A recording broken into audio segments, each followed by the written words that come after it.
আসসালামু আলাইকুম। আজকে আমরা আমাদের যে ব্রয়লার মুরগিগুলো আছে এগুলো ওই শেড থেকে এই শেডে নিয়ে আসলাম। তো আমরা কতদিন বসে ওই শেড থেকে এই শেডে নিয়ে আসলাম আর আমরা ওই শেডে কতগুলো টাইগার মুরগি উঠাবো সেটা আজকে এই ভিডিওর মাধ্যমে বলার চেষ্টা করবো ইনশাআল্লাহ। তো এখন একটা খন্তা নিয়ে চলে আসলাম। এই যে আমাদের সামনে একটা বেড়া দিতে হবে। এর বিশেষ কিছু কারণ হলো যে আমাদের যে এলাকার অনেক মানুষ আছে আমাদের এলাকায় এসে ঢুকে, মানে আমাদের বাড়িতে এসে ঢুকার কারণে এখান থেকে পোস্টে মানে একবারে ক্লিয়ার ভাবে যে ব্রয়লার মুরগিগুলো আছে এগুলো দেখা যাবে।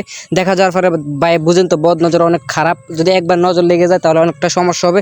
সেই কারণে আমরা এখান থেকে তেরফাল দিয়ে সুন্দর করে একটা দিয়ে দিতেছে আর কি, বেড়া যেন কোনো মানুষ না দেখে। একটু সামনে দিতেছি যেন বাতাস টাতাস ঢুকে আর কি, যেন গ্যাস ট্যাস সব কিছু বের হয়ে যায়। একটু সামনে আমরা সামনে করে দিতেছি আমাদের গেট বরাবর, খামারের একটু সামনে আর কি। তো আপনারা চেষ্টা করবেন এরকম খামারের সামনে কোনো রকম একটু, যে যদি আপনাদের মানুষ দেখে তাহলে আপনারা এইভাবে পর্দা দেওয়ার চেষ্টা করবেন। আর ওই যে শেডটা আপনারা দেখছেন আমরা যে মুরগিগুলো বোর্ডিং করেছিলাম এবং টাইগার মুরগি বোর্ডিং করি, ওই শেডের মধ্যে এই মুরগিগুলো রাখা যাবে না, কারণ ব্রয়লার মুরগি অনেকটাই মানে দুর্বল আর কি। এগুলো একটু গরম ফেলে স্টক করে মারা যায়। তো আলহামদুলিল্লাহ এখন পর্যন্ত কিছু হয় নাই, যেহেতু আমি অনেক যত্ন করছি আর কি।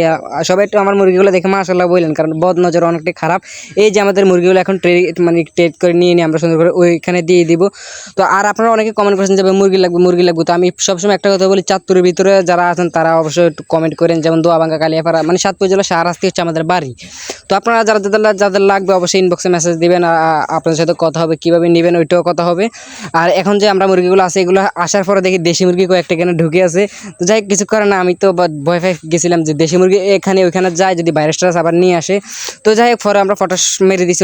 ওই ভিডিওটা আপনাদেরকে দেখাতে পারি না এখন, যে মাশাআল্লাহ আমরা গনে সুন্দর করে মুরগিগুলো নামাই নিতেছি। তো এখানে মূলত আছে 300 পিস আনছিলাম, 320 পিস আনছিলাম আর কি। তো 50 পিস বিক্রি করে দিয়েছি আর 270 পিস আছে মাশাআল্লাহ। সবাই একটু মাশাআল্লাহ হইলেন। তো এই আর কি আপনাদের সাথে কিছু কাজ শেয়ার করলাম। তো সবাই ভালো থাকেন, নিজের প্রতি খেয়াল রাখেন। আসসালামু আলাইকুম।